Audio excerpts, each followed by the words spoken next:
Okay, here's something I never thought I'd be talking about: insurance, real estate, and taxes. We are not big insurance people, but I've come to recognize the importance of it. So I just want to talk about this a little bit because we're getting a lot of questions from investors who are asking how they're going to pass their real estate portfolios down to their children, whether it's one property, two properties, four properties, if they were lucky enough to build a portfolio of 6 or 8 or 10, whatever it is. And I think this is really important. It's getting more important. So if you were fortunate enough to buy some income properties, and let's say you bought a property at $450,000 and you held that property.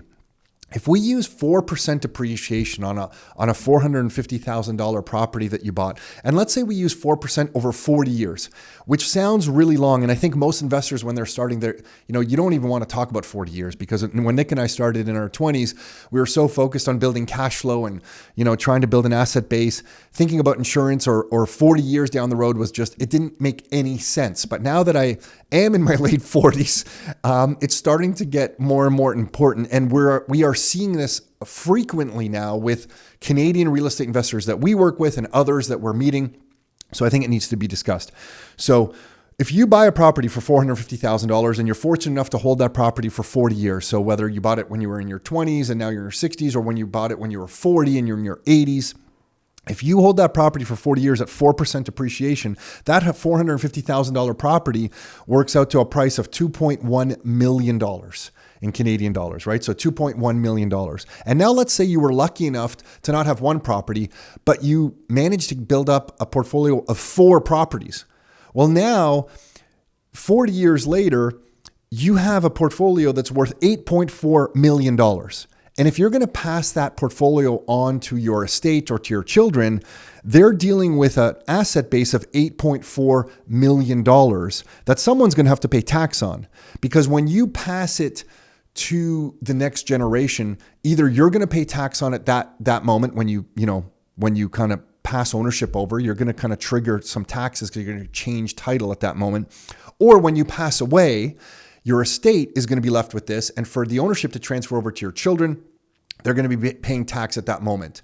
So before I go any further, I should tell you, I'm not an insurance specialist. I'm not a lawyer. I'm not an accountant. This is just stuff that Nick and I have been thinking about over the years and beginning to really kind of plan for. So you want to deal with those professionals to get the intricacies of what I'm sharing here. But essentially, at that portfolio, 4 properties that are now worth $8.4 million, even at the capital gains, when you use capital gains, you're only going to be paying tax on, let's say, half of that portfolio. But $8.4 million, that's still, what's that? $4.2 million. Somebody's paying tax at their tax rate on.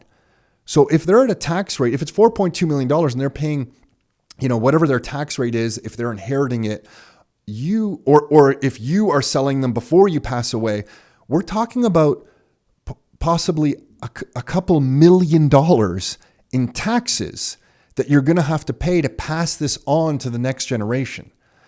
And most of the really good tax planners that we have been working with and talking about this with, they're using life insurance policies, which I always laughed at to get around this.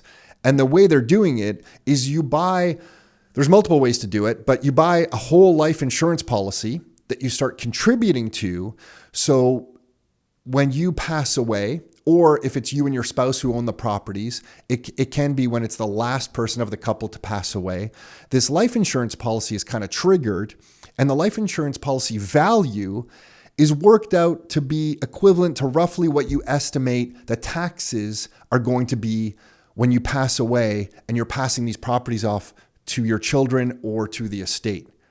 So that way, nobody is getting hit with this big tax bill, and the life insurance policy at your passing kind of covers the taxes, and you can then pass ownership of these properties off to your children, let's say, and they don't get a hit with a big tax bill.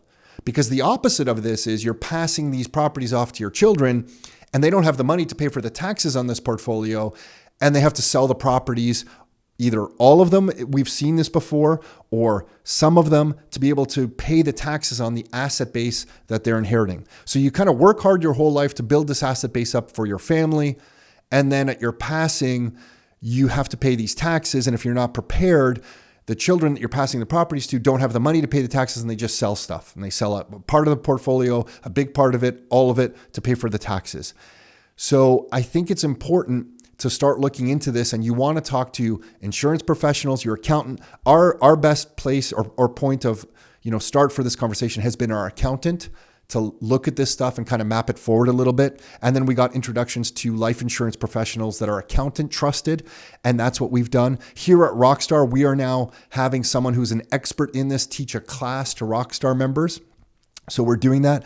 On the podcast that we share, we'll be sharing more stuff about this topic as well. But we're just sharing this to let you know that when you pass real estate properties on to your estate and to your children, someone at some point is going to be paying taxes. And if you're not ready for that, it can destroy a lot of the assets that you've built up at your passing or when you pass that on in your estate. And it seems to us so far, because we've been very anti-life insurance policies, especially whole life policies, and now I own one. So I just want to share this, that I was against it for so many years, and now I'm seeing some of the value in that. So if this is you and you're in this situation, this is not an advertisement for you to rush out and get one. What it is an advertisement for you to talk to the professionals who know this stuff inside out, your accountant probably specifically, to begin the conversation so you can be planning accordingly and this stuff does not catch you off guard. And if you want some more information from us on this, check our podcast, the Your Life, Your Term show. Over the next 6 months, we're going to be bringing on more and more professionals to talk about this.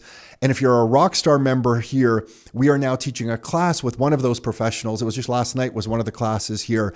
And we're going to be doing more and more of that over this year and the coming years as investors we work with have built up portfolios and they're now kind of looking and planning ahead for these types of scenarios. So hopefully you find that a little bit useful in your own planning. That's it for this Rockstar Minutes episode. Until next time, your life, your terms.